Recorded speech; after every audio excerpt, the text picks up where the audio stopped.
has never been tested to determine what it does to the organisms in your soil, don't use the material. If you have already purchased the product, test it yourself. Toxics are sometimes necessary to roust out a particularly bad infestation or disease. But toxics should be used as a last resort, not as your first response to a wilting plant. If you use toxics, then remember to replace the good guys and send in some food immediately. Reestablishing the proper biology is critical. You may lose a few battles along the way, but persevere and you can win.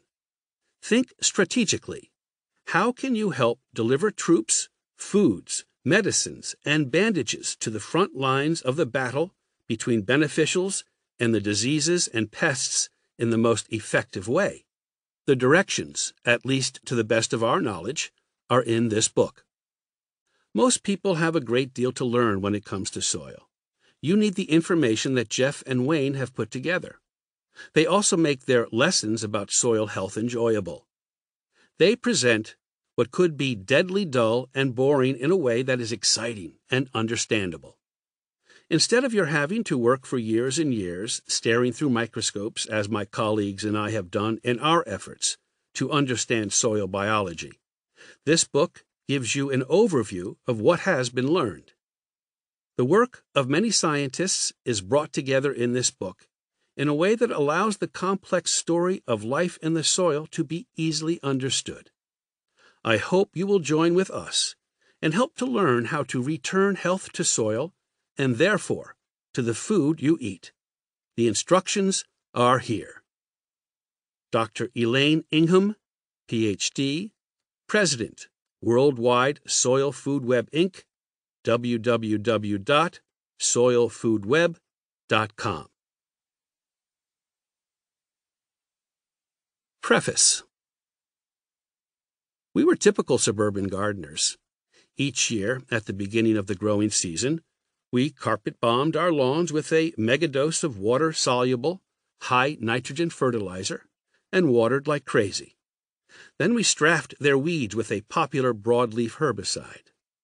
Next, we attacked our vegetable gardens and flower beds with a bag or two of commercial fertilizer and leveled them with a rototiller until the soil, the color and texture of finely ground coffee, lay as smooth and level as the Bonneville salt flats. These things we did religiously, as did most of our neighbors. Once was never enough either. We continued to use chemical fertilizers throughout the season, as if we were competing in the large vegetable contest at the Alaska State Fair. And, at the end of the season, we rototilled again, for some inexplicable reason.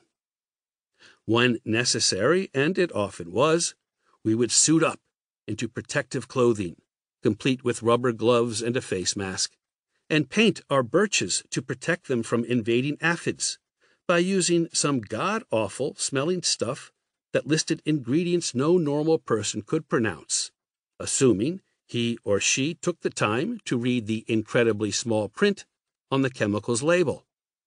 Then, we sprayed our spruce trees with something that smelled even worse, something so strong, one application lasted not 1, but 2 years. It was a good thing we did protect ourselves, as both spray products are now off the market, withdrawn as health hazards. Don't misunderstand us. At the same time, we were also practicing what we considered to be an appropriate measure of environmental responsibility and political correctness. We left the grass clippings on the lawn to decompose, and tilled fallen leaves into the garden beds, and occasionally we let loose batches of lacewings, ladybird beetles, and praying mantids, our version of integrated pest management. We composted. We recycled our newspapers and aluminum cans. We fed the birds and allowed all manner of wildlife to wander in our yards.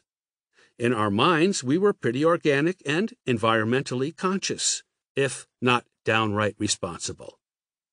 In short, we were like most home gardeners, maintaining just the right balance between living with chemistry and at least some of Rachel.